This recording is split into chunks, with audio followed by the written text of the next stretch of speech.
Hello friends, welcome to our channel. Today we're going to take a look at another horrible case with you, the case of Suzanne Morphew. Suzanne Morphew was born on April 11, 1971 to Jean and Adrian Alexandria and grew up with two brothers, David and Andrew. Those who knew Suzanne described her as an amazing intellectual and thoughtful friend. In 1998, while in high school, Suzanne met her future husband, Barry Morphew, and they married 6 years later. Barry was a talented baseball player and was signed with the Toronto Blue Jays, while Suzanne pursued a degree in education at Purdue University. However, Barry's sports career was cut short due to a serious injury, and he went on to start a career in horticulture. Suzanne had been teaching for 4 years when Barry launched his landscape company, which gradually gained success over time. The couple had 2 children, Mallory and Macy. They seemed to have a picture-perfect life in Indiana until Suzanne was diagnosed with Hodgkin's lymphoma. She bravely fought and beat cancer twice.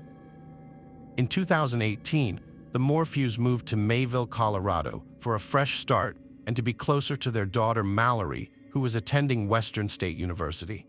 They settled into a beautiful 7-acre property where Barry could hunt and continued to work as a contractor. He also volunteered as a fireman, while Suzanne retired from teaching and devoted herself to the church and took up sports. She had recently developed a passion for mountain biking.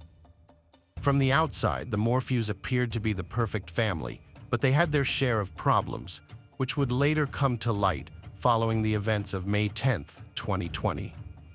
On May 10, 2020, the Mother's Day celebration at the Morphew residence started out differently than usual. Barry took they out of the house, leaving Suzanne alone. Barry claimed he had a landscaping appointment in Broomfield, a 3-hour drive from Mayville. Meanwhile, they went on a camping trip. Barry and they planned to return home that evening to celebrate Mother's Day with Suzanne. However, the planned celebration didn't happen that evening. They sent Suzanne a happy Mother's Day message, but she didn't respond. They found this unusual since she was very active on social media and would likely be on her phone, expecting to see photos from her best friend's daughter's wedding. After a few hours of no response, Mallory and Macy contacted their neighbor, Martin Ritter, and his wife, asking them to check on Suzanne. Mrs. Ritter visited the Morphew house around 4 to 4:30 p.m. and found it empty. She called Barry to explain the situation, and he told her to check for Suzanne's mountain bike. If it was missing, he instructed her to call the police, which is exactly what she did. The police arrived at the Morphew home, where Barry and his 2 daughters were desperate for news about Suzanne's whereabouts. After a few hours of searching, they found their first solid lead: Suzanne's mountain bike, abandoned off a steep ravine near her home. The discovery suggested that she might have had an accident, but there was no sign of a struggle, no skid marks, no damage to the bike, and no blood. The surrounding vegetation was undisturbed, leading investigators to conclude that the bike had been deliberately placed there. Barry's reaction to this news was peculiar. He proposed an unusual theory that a mountain lion was involved in Suzanne's disappearance. This was the first of many dubious explanations, conclusions, and accounts he would offer to investigators. Many people, including Suzanne's brother Andrew, found Barry's behavior strange. In a private conversation with YouTuber Tyson Draper, which was secretly recorded, Barry elaborated on his mountain lion theory. Notably, Barry did not participate in the search parties organized by Andrew, who didn't buy Barry's story about the bike ride and suspected that Suzanne might have gone missing on May 9th, not Mother's Day. Suspicion turned to Barry when Suzanne's helmet was discovered 1 mile from the Morphew home. Directly along the route, his truck's telemetry showed he had taken that morning. Although this might have been dismissed as a strange coincidence, the crucial factor was that it was in the opposite direction of the Broomfield construction site he was scheduled to visit that day. In his initial interview, Barry claimed to have woken up to his alarm clock around 4:30 a.m. and headed straight to Broomfield. but the telemetry data from his Ford F-350 revealed that he had driven 1 mile west before proceeding to the construction site. Barry offered an explanation for the data. He said he went elk scouting at 4:30 a.m. to track them later. He had a habit of sedating elk and selling their antlers. But when officers questioned how he spotted elk at 4:30 a.m. if he was waking up, Barry changed his story, saying he woke up on his own. Barry was asked about the day Suzanne disappeared and claimed it was one of the best days the couple had in a while. He said he worked with a coworker in Salida that morning, came back early, went for a hike with Suzanne, and then they grilled steak and were intimate. He claimed they went to bed together, suggesting it might have been the last time they saw each other. However, when the police investigated Barry, they discovered he had lied about almost everything that happened that night. The first sign of deception came when they examined Barry's phone and vehicle data on May 9, 2020. While Barry and Suzanne did spend the afternoon and evening together, the details didn't match Barry's story. Between 2:42 and 2:44 p.m., phone data showed erratic movements around the property, contradicting Barry's account. When questioned, he claimed he was likely hunting chipmunks with tranquilizers at 2:47 p.m. Barry then switched his phone to airplane mode, leaving it that way until 10:17 p.m. Even the steak dinner he claimed to have shared with his wife was doubted, as only one dirty dish was found, not two. Later that night, more strange events occurred on the property, and the police discovered some disturbing details when they examined the data. At 9:30 p.m., an hour after Barry said he went to sleep with his wife, his car was reversed, moving 96 feet backward from the driveway. It's possible that he loaded her body onto his truck at this time if he was guilty. Between 3:25 and 3:48 a.m., the records show that the door to his truck opened and closed over 80 times. Although this evidence is circumstantial, it suggests that Barry was hiding something from the police, and it prompted them to take a closer look at the events of May 10th. Barry was not scheduled to be in Broomfield that day, as their contract did not start until a week later, which meant there was no project for him to inspect. Barry claimed he only visited the Holiday Inn, the job site, a local store to buy granola and water, and briefly stopped at McDonald's to clean his windshield. However, surveillance footage obtained by the Colorado Bureau of Investigation contradicted his story. The footage showed Barry disposing of 5 trash bags near McDonald's and the Holiday Inn. When questioned about his actions, Barry gave a strange explanation, saying he wanted to clean his car without paying proper disposal fees. However, when officers inspected his car, Barry's story fell apart. Additionally, a coworker reported a strong smell of bleach and chlorine in Barry's hotel room the day after Suzanne's disappearance. Investigators discovered that Barry had changed his clothes multiple times throughout the day, which seemed suspicious. However, upon further investigation, they found no clear motive for any wrongdoing when they looked into Barry's and Suzanne's personal lives. Their daughter revealed that neither of them was as happy as Barry claimed, and text messages on Suzanne's phone and personal belongings showed that they were having severe marital problems. Suzanne was deeply unhappy in the marriage and had written notes expressing her fears that her husband would not consider divorce. She kept a list of grievances that suggested a pattern of physical abuse, including fearing being alone with him and worrying about his drinking.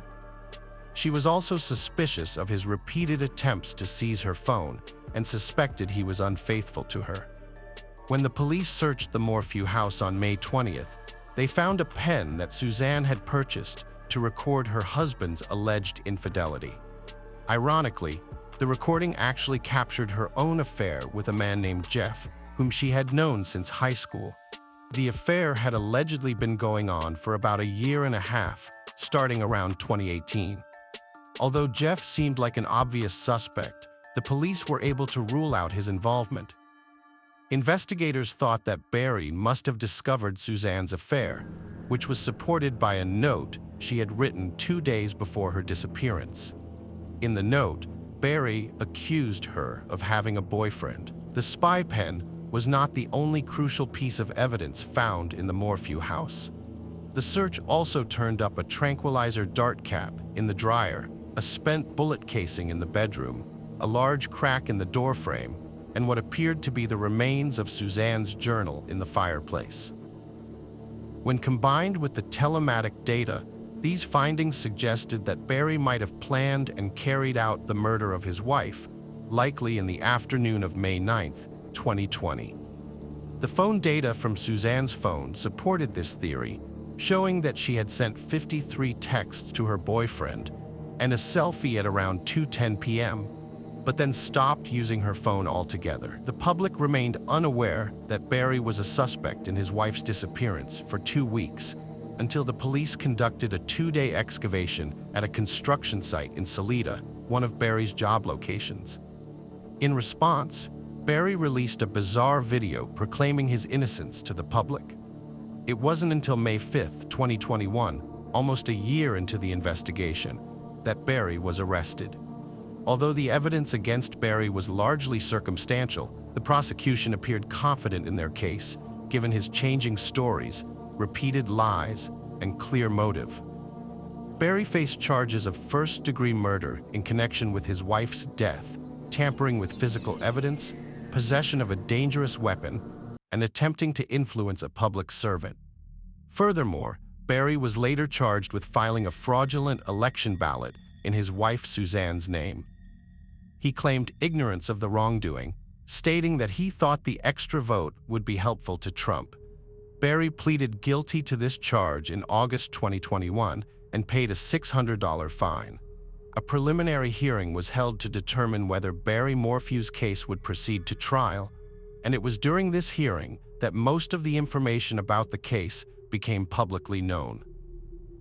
Over 4 days, the prosecution presented the evidence it had gathered, revealing its theory of what might have happened.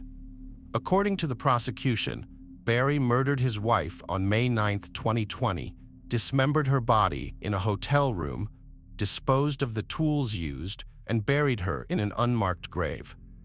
However, the defense strongly countered the prosecution's claims, highlighting several inconsistencies. They pointed out that cadaver dogs found no signs of human remains in Barry's car or the hotel room where he allegedly kept her body. They also hinted that the dart and bullet cover might have been planted and noted visual inconsistencies in the photos taken of the dryer. Furthermore, the defense argued that it would have been impossible for Barry to have used his dart gun in the alleged murder, since it was broken at the time. The defense team's key piece of exonerating evidence was the partial DNA found in Suzanne's Range Rover and on her bike helmet, which did not match Barry's DNA. The significance of this discovery lay in the fact that the DNA found in her car matched the DNA found in 3 unsolved sexual assault cases in Chicago and Arizona, thereby raising reasonable doubt about Barry's guilt. The question remains as to why this evidence was not presented earlier. The reason was that the CBI investigator responsible for collecting the evidence had gone on military leave before he could pursue the lead further. Furthermore, the defense team was not informed about the existence of these foreign DNA matches, and they only learned about it for the first time during the hearing. This means that the prosecution withheld crucial evidence that could have assisted the defense throughout the hearing. The defense claimed that the prosecution lacked sufficient evidence to convict Barry of killing his wife, given the presence of another suspect with a criminal record. They urged the judge to make a prompt ruling, but surprisingly, he delayed his decision, citing the significant time and resources invested in the case. It wasn't until September 7th that the judge ruled the case would proceed, and he set Barry's bail at $500,000. On September 20th, 2021, 9 days before the trial was scheduled to start, Barry was released from county jail, accompanied by his daughters. The prosecution requested that all charges against Barry be dropped without prejudice. This allows them to refile the case at a later time if new evidence emerges, as long as no reasonable doubt exists about Barry's involvement in the murder and any misconduct by the prosecution. Achieving a conviction would have been an uphill battle for the prosecution, given that they also missed several deadlines, resulting in sanctions that excluded 14 crucial witnesses from the trial. Following an investigation, Suzanne's remains were identified over 50 miles away from the projected search area, which was the mountains surrounding Barry's property, through her dental records and chemotherapy port. The discovery of her body has led people to question whether Barry can still be considered a suspect in the murder, despite the police being certain that his truck was not in Moffat on May 9th and 10th. Some people suggest that Barry might have had help disposing of the body, allowing him to make the trip to Moffat to bury the body and return without being traced. Getting a subpoena for his phone and car data for a longer period could potentially link him to where Suzanne's remains were found. However, based on the current evidence, Barry appears to be in the clear.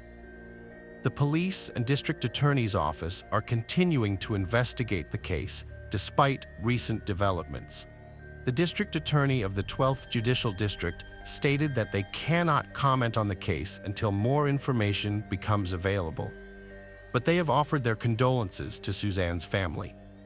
Barry's attorney, Iris E.Y. Yan, has spoken out publicly since the discovery of Suzanne's body, suggesting that it is possible she was a victim of a serial killer, given the location where her remains were found.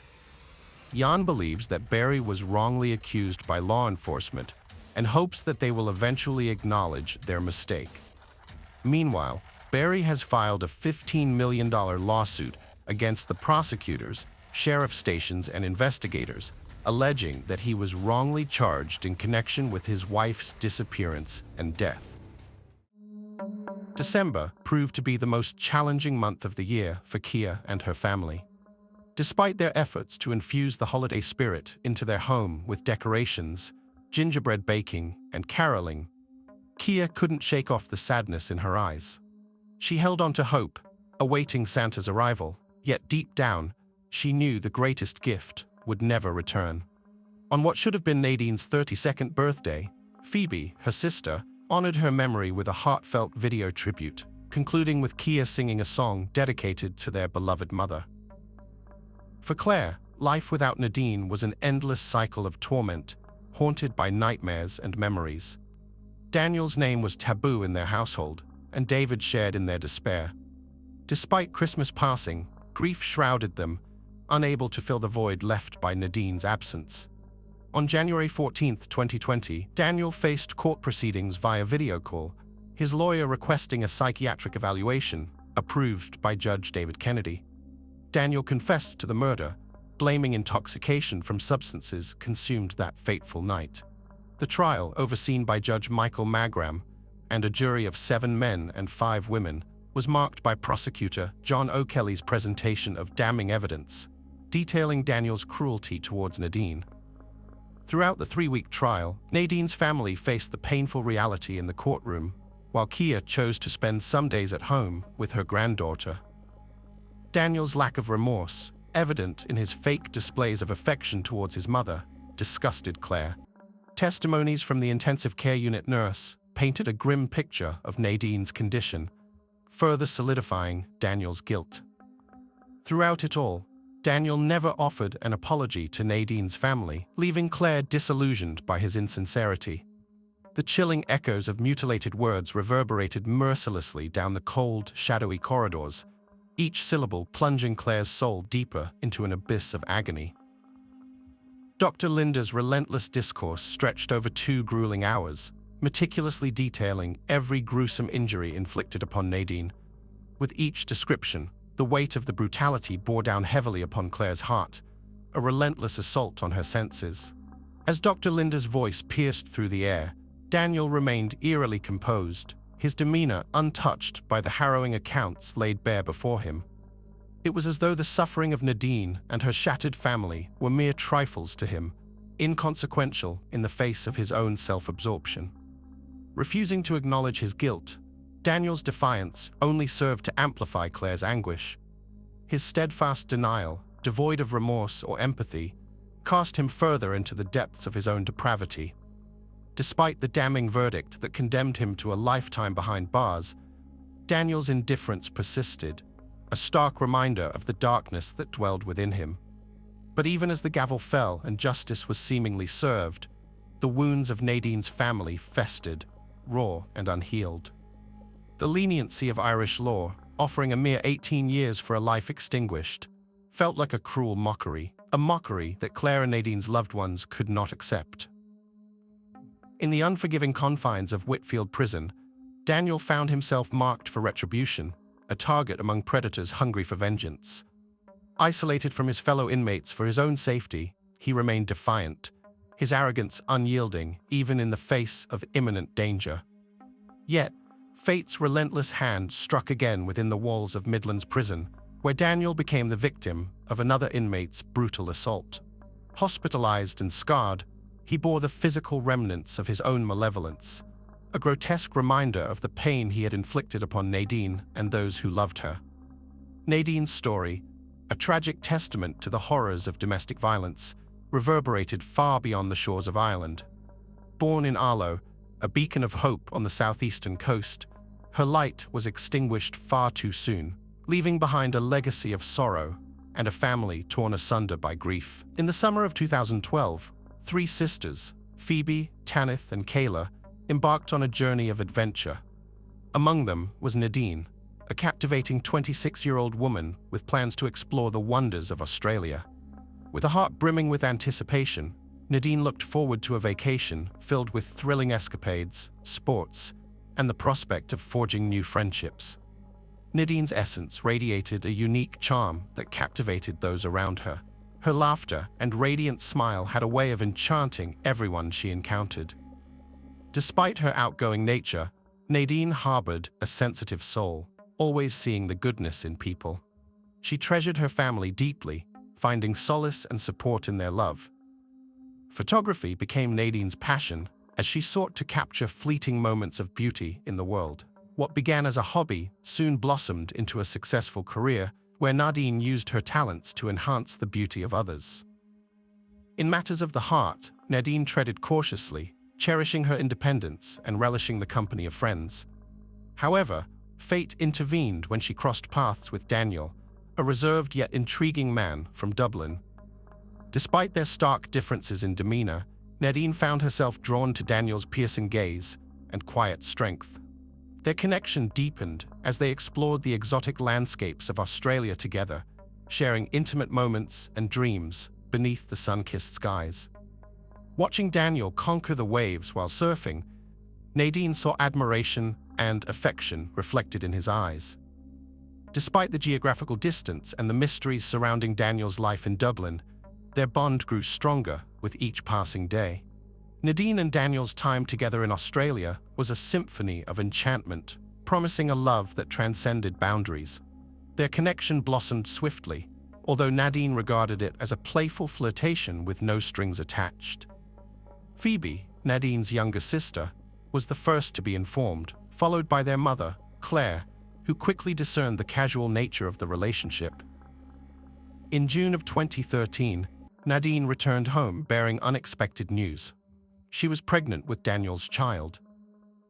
Despite their attempts to forge a proper family, their relationship floundered, and Nadine found herself navigating the journey of motherhood alone when she gave birth to their daughter, Kia, in November of the same year.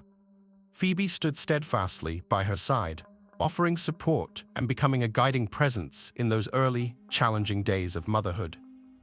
Nadine's pregnancy marked a profound turning point in her life. Despite the dissolution of her relationship with Daniel, she embraced her role as a mother and found new purpose. Phoebe's unwavering support was instrumental during this period of transition. Nadine's story, though tinged with tragedy, is a testament to the power of love and familial bonds. Disappointed by her relationship with Daniel, Nadine longed for a stable and loving environment for her daughter. However, Daniel showed no signs of maturing into a responsible father figure. While Nadine tirelessly worked to provide for Kia, Daniel remained stagnant, refusing to take on the responsibilities of parenthood. In 2016, desperate to create a sense of family for Kia, Nadine made a final attempt by renting a house where they could all live together. However, Daniel's failure to follow through shattered Nadine's hopes for reconciliation. It was a pivotal moment for Nadine, as she came to terms with the reality of Daniel's absence and the broken promises that had plagued their relationship. Despite the pain and disappointment, Nadine emerged stronger, guided by the love for her daughter and the unwavering support of her sister. In the end, Nadine's journey was not defined by the failures of her relationship with Daniel, but by her resilience and determination to create a better life for herself and her daughter. Although Nadine and Daniel had separated, she did not lose hope that Kia would be able to keep in touch with her father. Unlike Nadine, Claire knew that Daniel wouldn't change. His only passion was boxing, and his family and daughter were not important to him. Despite all the difficulties, Nadine stayed strong. She continued to take care of Kia, giving her the love and support that she herself had not received from her father. Even though her daughter grew up without a father, she had an example of a strong and ambitious mother who taught her to never give up. Claire suggested that Nadine go to Rome to celebrate her birthday. The trip took place in October 2019. Arriving in Rome, going out on the terrace and enjoying the air filled with the smell of coffee and fresh pastries, Nadine confessed to her mother that she was going through a difficult period in her life. Her relationship with Daniel did not lead to anything good.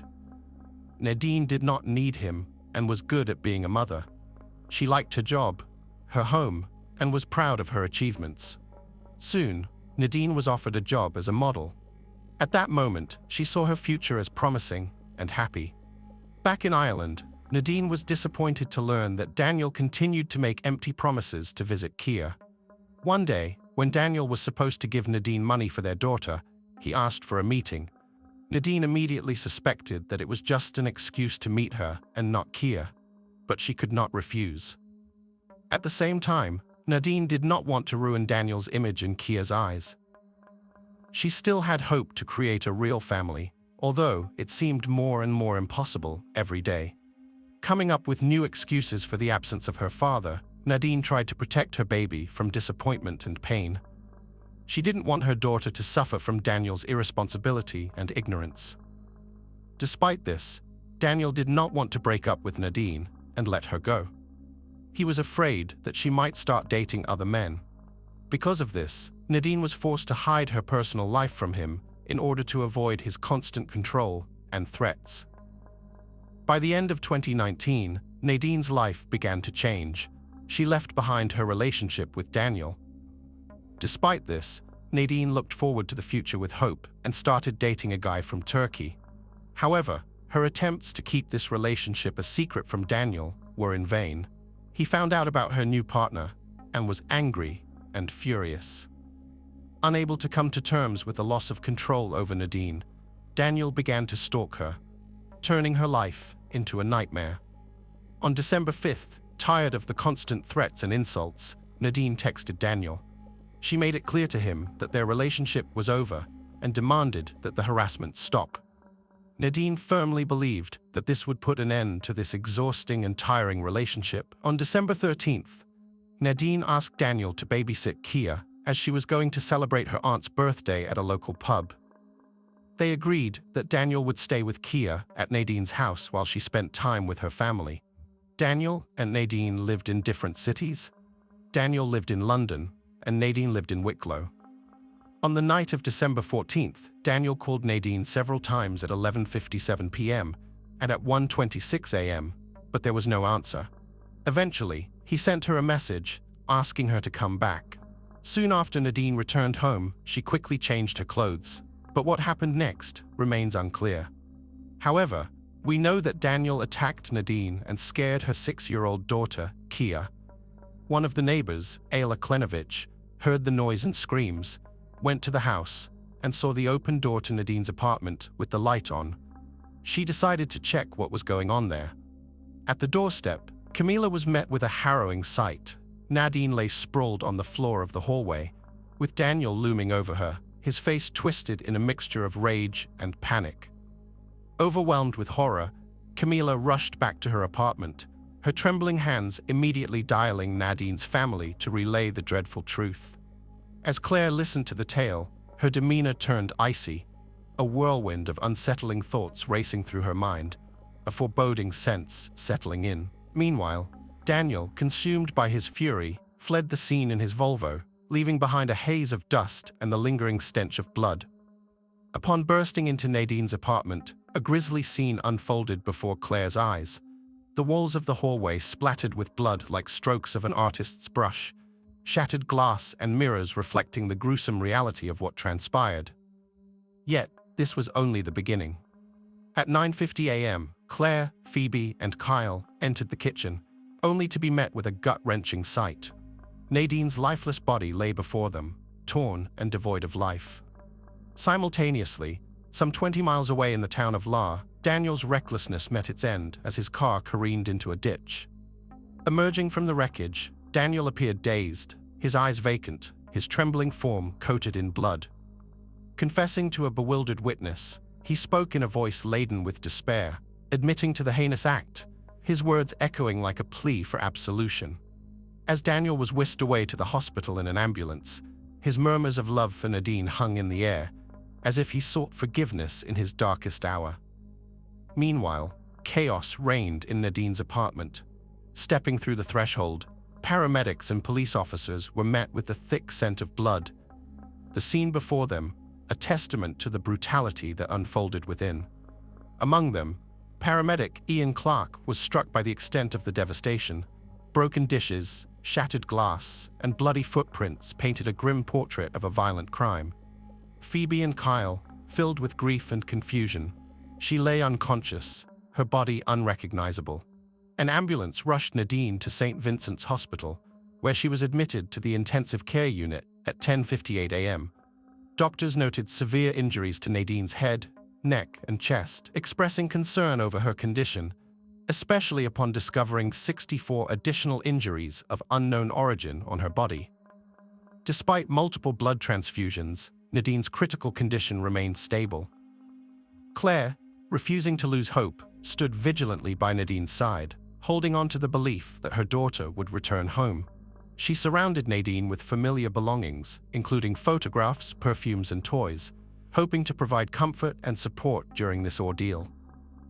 Though unsure of what lay ahead, Claire was determined to weather the storm alongside her daughter, convinced that love and care would see them through.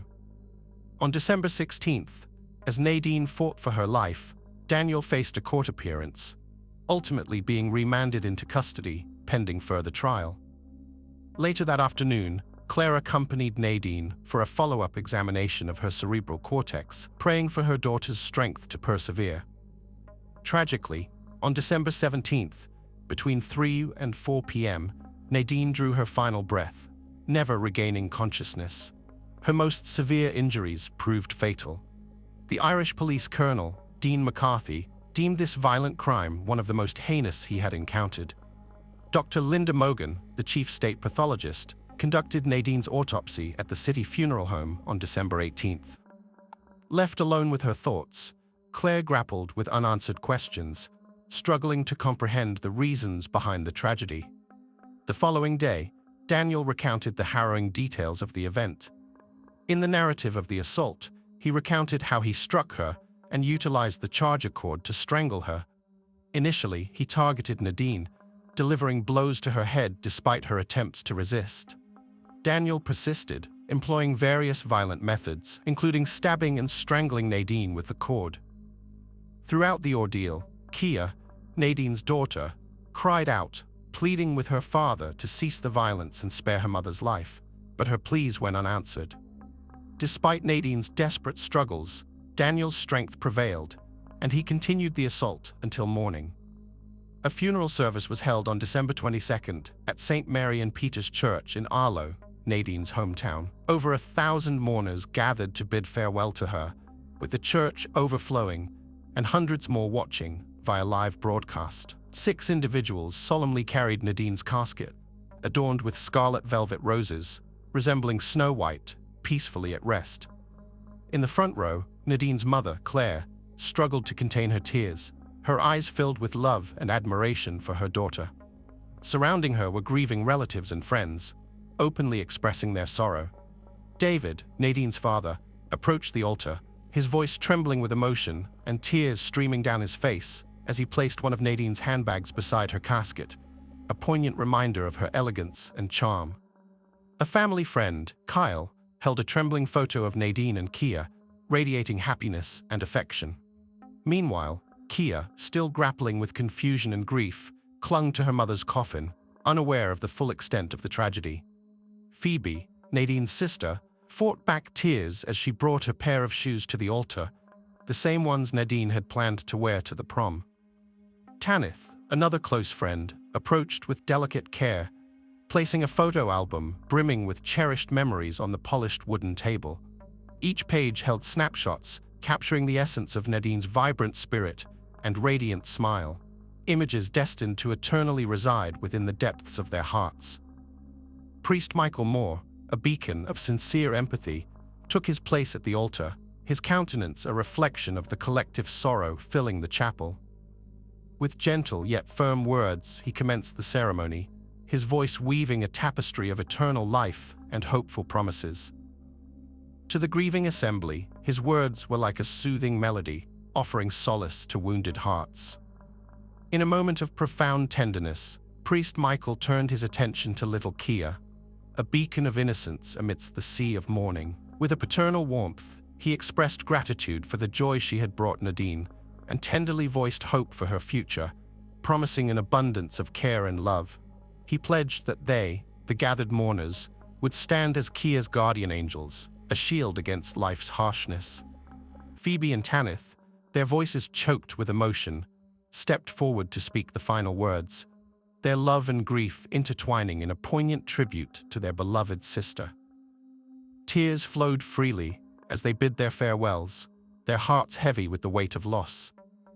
As the strains of funeral music filled the air, marking the close of the ceremony, Nadine's coffin was gently lowered into the earth, finding its final resting place in the hallowed grounds of San Gabriel Cemetery. Loved ones gathered to bid their last goodbyes, their whispered prayers, a solemn tribute to a life lost too soon. In memory of Nadine's spirit and to provide support for Kia, who now faced a future without parental guidance, the Nadine Lot Charity Fund was established. A testament to the enduring legacy of love and compassion, it would serve as a beacon of hope for those in need, ensuring that Nadine's light would continue to shine brightly in the lives of others. Georgina Kruger was born on April 11, 1992 in Munich. Georgina, often called Jorodzina, was the middle child in a simple household. She had an older brother named Tommy, who was 8 years her senior, and a younger sister named Michelle, who was 2.5 years younger. When Jorodzina turned 11, her parents decided to divorce. Tommy then chose to live with their father at age 19.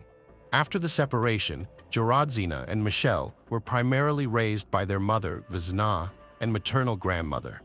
Both girls excelled academically and participated in music and dance activities, displaying distinct creativity. The family lived modestly. Although their father stayed in touch with his ex-wife and daughters, his focus largely remained on supporting his elder son through educational pursuits and other endeavors. In June 2006, Vizna relocated with her mother and daughters to Berlin after securing a well-paying job there. They moved into Moabit district at house number 8 on Stendal Street. On September 1st that year, both sisters enrolled at one of the best local schools, accessible by bus, despite being situated in another district. Vizna adapted well to her new job and had ambitious plans for their future until unforeseen events disrupted their peaceful existence abruptly. From an early age, Jorodzina harbored a dream of becoming an actress. She loved to sing and dance, dedicating herself wholeheartedly and taking these pursuits very seriously. Inspired by Indian films, she envisioned a career in acting and enthusiastically participated in school theater, attending acting and stage speech courses. Her teachers recognized her talent, forecasting future success and fame for her. Furthermore, Jorodzina possessed a bright, expressive appearance, characterized by a slender feminine figure, and notable height for her age. She meticulously cared for herself, keeping abreast of fashion trends and striving to dress stylishly. Georgina skillfully applied decorative cosmetics, remarkably well, akin to professional makeup artists. Often back in Munich, she would apply makeup for friends and neighbors with precision. During the summer holidays in Berlin, Georgina actively attended various casting calls in attempts to make her breakthrough onto the big screen or television. Though she managed to appear in crowd scenes several times, these roles were quite minor. However, on Friday, September 22, 2006, fortune finally favored her. Georgina auditioned for a guest role in the television series Turkish for Beginners, and her candidacy was approved. She was scheduled to receive a callback on Monday, September 25th, to finalize her inclusion in the cast. This callback was set to discuss further details and extend an invitation for contract signing. Georgina, the new beauty in town, made a noticeable impact from her very first day at her new school. She immediately captured the attention of all the boys in her class. However, when it came to interacting with the girls, she faced significant challenges. They openly envied her and saw her as a competitor. As a result, her classmates were slow to welcome her into their group and often communicated with her reluctantly. Despite these obstacles, Georgina remained sociable, friendly, and approachable. She avoided conflicts and tried hard to interact with everyone in the class. This teenage girl wasn't just beautiful. She danced well, sang wonderfully, and even received an offer from a modeling agency to become a photo model. She agreed to the offer, but unfortunately missed the planned photo session scheduled for early October. Georgina harbored dreams of making it big in Hollywood or Bollywood one day. She envisioned herself walking on the red carpets of prestigious film festivals amidst celebrities, dreaming of fame, recognition, and film awards. To achieve these aspirations, she was prepared to work diligently on herself. Just as these dreams seemed within reach, Georgina suddenly disappeared without a trace a few miles from home. At that time, she was awaiting confirmation for a role in a TV series and had no doubts about securing it. Throughout that weekend, Georgina could think of nothing else but the anticipated call from the studio that would decide her future. She was filled with excitement and inspiration, already imagining herself on set, preparing for her lines. On Monday morning, September 25th, as usual, she headed to school. She was expected back home by 2 p.m., and since the call was expected later that afternoon, Georgina asked her grandmother to answer all calls in her absence. The day felt endlessly long for Kruger. Georgina's classmates noticed she kept checking the time and seemed unable to focus on her lessons.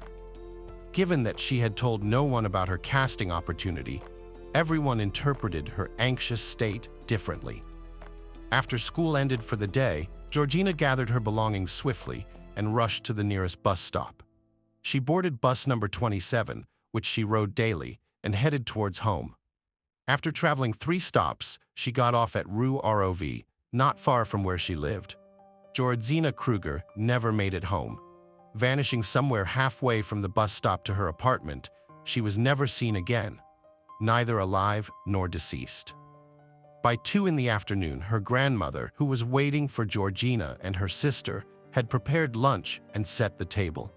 Georgina was expected first, with Michelle arriving a bit later due to extra classes at music school. It was strange when Georgina did not show up because she had no plans to stay out. When Michelle arrived home at 3, the grandmother grew anxious and began calling Georgina, only to find her phone turned off. Subsequent attempts also failed. Anxiety grew further as more time passed. When Georgina's mother returned from work and learned about her daughter's disappearance and unreachable mobile phone, she immediately sensed that something serious had occurred. The first step was contacting the school, where it was confirmed that Georgina had attended all her classes and left by bus as usual. The mother then reached out to several of Georgina's friends, hoping that she might have been delayed talking or stopping at a cafe on her way home. However, all friends confirmed that Georgina appeared in a hurry and headed straight home. Increasingly concerned, they proceeded to the police station, and reported the disappearance of the 14-year-old girl. Initially skeptical, law enforcement suspected that Georgina might have gone on a date, or visited friends, or perhaps argued with a classmate and was sulking alone somewhere. Exhausting all possible scenarios and verifying that the teenager wasn't found in any anticipated locations, detectives then began checking accident reports and calling hospitals, assuming she might have encountered trouble on her way home from school. Yet there were no hospital records for Georgina either. As night approached, extensive searches and witness interviews commenced. It turned out that the last sighting of Georgina was at the bus stop. When she got off the bus and turned the street leading to her home, the schoolgirl was dressed in blue jeans with wear marks, a light blue t-shirt, a denim jacket, and gray sneakers. She carried a pink sports bag with a long, wide strap containing her notebooks, textbooks, and mobile phone. Investigators tracked the girl's movements through her device's signal. She spent the entire day at school, then boarded the bus and got off at her stop. However, approximately halfway to her home, the signal suddenly vanished and never reappeared. The search began on Stendhal Street, where the Kruger family lived. A search team with dogs trained to detect both living and deceased humans was dispatched there. At that point, there was still hope of finding the teenage girl alive and unharmed.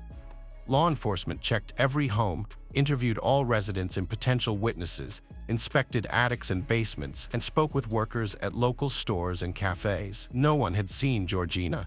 Even dogs couldn't pick up her trail. By the next morning, flyers with the schoolgirl's photo and requests for any information about her were posted all over the city. Dozens of calls came into the police station, reporting sightings of a similarly looking girl in different parts of the city. Unfortunately, all leads turned out to be false. Investigators also began to follow up on all previously convicted local residents, as well as those released on bail. Special attention was given to criminals who had shown an unhealthy interest in minors. However, all these efforts yielded no results. The schoolgirl seemed to have vanished into thin air, not making it home. No traces or personal belongings found, as if she had never existed at all. After several months of fruitless searching, the investigation was suspended due to lack of leads, not a single clue, and no direction left to pursue. About a year after Georgina disappeared, someone called the police anonymously.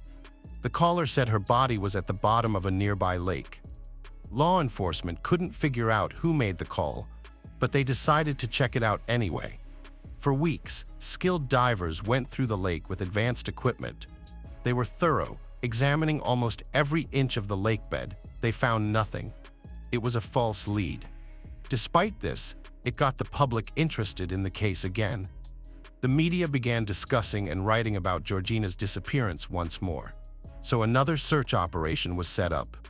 The police talked to neighbors again and brought in search dogs, although hopes were low since the dogs had not picked up her scent on the day she vanished. A year later, investigators were fairly sure Georgina was no longer alive. However, her family didn't believe it. Her mother made up a story for herself that her daughter had run away to India and was now in Bollywood films, dancing and singing as she always wanted to. These thoughts comforted her mother and helped her carry on for the sake of her younger daughter. Efforts to find Georgina resumed from time to time. In 2016, nearly 10 years after she vanished, a resident of Stendhal Street contacted police about a troubling neighbor who invited underage girls over regularly. This neighbor was a 35-year-old Turkish immigrant named Ali K. Publicly, Ali K appeared to be an exemplary family man. He was married and raising 3 kids. But closer investigation worried police officers as they delved into his background and personality. 4 years earlier, he had already been under suspicion and investigated by authorities due to concerning behavior patterns. At that time, he deceitfully lured a local schoolgirl by promising to sell her a trendy smartphone at a symbolic price.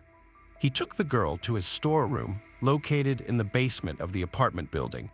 There, he struck her on the head and coerced her into intimate closeness.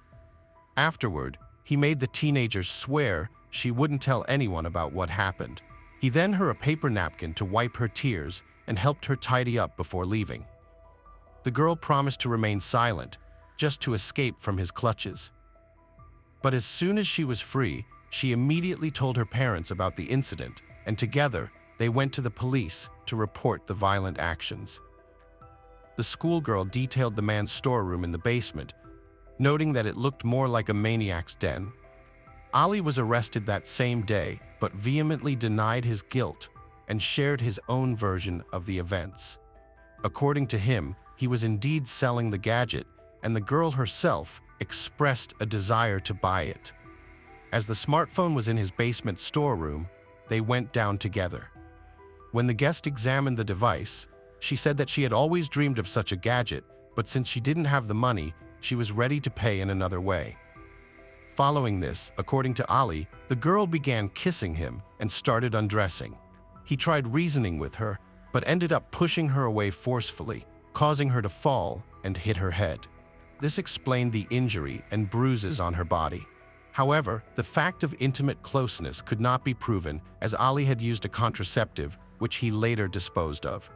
Ali's wife Melik fully supported her husband and also began accusing the girl of indecent behavior and attempts to seduce her husband. Ultimately, Ali received only a suspended sentence for causing moderate bodily harm. Nonetheless, as soon as the police took up investigation into the disappearance of Kruger again, they decided to check him thoroughly once more. Ali K. did not have a permanent job and got by on odd jobs, mainly living on benefits. He loved gambling and often incurred debts. Being a regular visitor at a Turkish coffee shop on the ground floor of his building allowed him to make acquaintances who treated him to food and drinks. Despite his precarious lifestyle, Ali carefully maintained his appearance, desperately trying to look younger than his years, wearing fashionable clothes even if it meant spending children's benefits on them. The main oddity about Ali K. was his attraction to young girls, which raised several flags during this renewed investigation into Kruger's disappearance. To ensure that the suspect wouldn't become suspicious and would feel secure, a special agent codenamed Hakan was prepared and sent in. He posed as a successful businessman who had recently moved to the Moabit area to open a car service station. A few times, he visited the cafe in Ali's building, loudly discussing business plans and details with a partner. As they left, the partner mentioned the need to find a manager soon, noting that it was a well-paying position and that it was important to choose wisely. After these words, the second man left, while Hakan stayed to finish his coffee. Suddenly, Ali approached and sat at his table. He immediately offered himself for the manager position. A conversation ensued, which quickly turned into a casual chat. The businessman noted that Ali might fit the role and then mentioned the salary. Ali's eyes lit up at the figure. He began dreaming of paying off his debts and buying the sports car he had always wanted. The men exchanged phone numbers, and from that day on, they began communicating regularly. Their relationship quickly grew into a friendship. Hakan even started taking Ali on business trips to other cities, aiming to get closer to him and gain his trust. But this friendship had an unexpected effect. As the suspect tried to appear as the best version of himself to his prospective employer, he boasted of his achievements, even minor ones, and preferred to stay silent about any wrongful acts. Several months later, realizing that the case was not progressing, the investigation decided to introduce another agent, this time a woman who would play Hakan's girlfriend. This introduced Susan into the scenario. Her goal was to befriend Ali's wife Melik and try uncover any secrets her husband might be keeping. It only took a few meetings for them all to get along well, after which all four started socializing as families. Melik was sociable, but regarded her husband as nearly a saint. For years, she had turned a blind eye to his infidelities, did not believe the schoolgirl who accused him of violence, and remained convinced her husband was simply unlucky with jobs, despite being a very good person in her eyes. But now, everything would change soon. Susan realized that Ali's wife wasn't just covering for him. She truly believed he was incapable of harming. The agents decided to use a trick by spreading a rumor that progress had been made in the Crew case, and an unnamed source had indicated where to find her body. Hakan left a newspaper with this article in his car, which Ali had started borrowing occasionally. Several cameras and recording devices were also installed in this car. When the suspect and his wife got into the car, she soon noticed the newspaper left behind, quickly skimmed the article, showed a bit of surprise that the case was still being investigated, and then, indifferently, put the paper aside. It became clear that Melik knew nothing about this. Otherwise, she would have inadvertently revealed herself. 6 months later, the investigation finally concluded that their plan had failed. The K family had become friends with the agents, even trusting them to look after their children. But no confessions were forthcoming. Ali strived to appear honest and upright, and his wife was simply unaware of the crime her husband had committed. Maintaining their cover was becoming increasingly expensive. They even had to lease a space for the supposed auto repair shop and sign a sham employment contract with Ali to avoid raising his suspicions. The investigation then took a desperate last step by introducing another agent who would play a villainous role. According to the backstory, his name was Kor. He was Hakan's cousin, had a criminal record, and was running some underground business. The hope was that Ali, meeting a kindred spirit, would open up and confess his sins. The men quickly bonded over their shared interests. Kor treated his new friend to drinks, and together they visited various clubs and houses of ill repute. The new friend confessed that he made money through not entirely legal means and thus wanted to spend it indulgently, with Ali willingly helping him in this endeavor. Simultaneously, Kor constantly complained about his girlfriend, with whom he supposedly could not break up because she was blackmailing him and threatening to report his illegal business to the police, according to him. She was constantly demanding money, and her needs were growing. One day, while having drinks with a friend, Kor declared that he intended to rid himself of the bothersome blackmailing girlfriend in a radical way and was willing to pay 100,000 euros to anyone who would do the work. Ali perked up at this and offered to take on the task himself. His friend agreed but suggested they discuss the details in a secluded place when sober. In November 2017, during a monstrous confession while sitting in a car, the men discussed the plan to eliminate Kor's nuisance girlfriend. At one point, Kor doubted whether Ali was capable of taking a life. In response, Ali revealed something he claimed no one else knew. He confessed that more than 11 years ago, he had taken someone's life with his bare hands. Ali stated that in 2006, a stunning young girl had moved onto his street and completely captivated him. She passed by his house twice a day on her way to and from school, so he memorized her schedule and would step out to greet her and pay compliments. Despite her young age, he described her as attractive and felt intense desire for her. One warm September day, when the girl was returning from school and the street was unusually quiet and deserted, Ali saw his chance. He asked a neighbor girl to help him move some items from his storage area, and she kindly agreed, not sensing any danger. Once they were in the basement, he locked the door and tried to kiss the schoolgirl who struggled and screamed. He then knocked her unconscious with a blow to the head and took advantage of her. After the incident, afraid she might report him to the police, he decided not to let her go. He grabbed her throat with his hands and squeezed as hard as he could. Ali described this process in detail, explaining how he felt the crunch and sensed the pulse in her neck fade away. The girl's body lay in the basement for several days. If the search team had looked into his storage area during this time, they would have immediately uncovered the perpetrator, but no one suspected anything, and once bar. The commotion had died down. He wrapped the body in an old rug and disposed of it in a garbage bin, which went directly to the landfill. Ali's confessions were recorded on a camera installed in Kora's car. By the evening of that same day, he was taken into.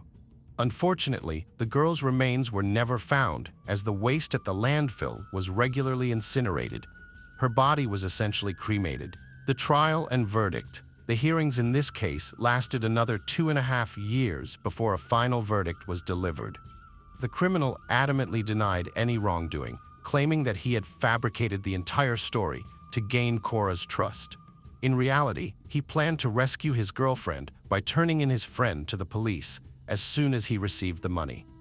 No additional evidence was found besides the criminal's own confession.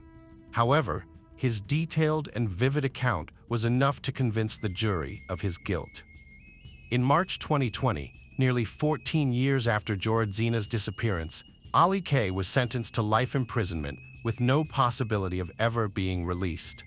His wife Malik never believed in her husband's guilt, convinced that he had implicated himself while pursuing a noble cause.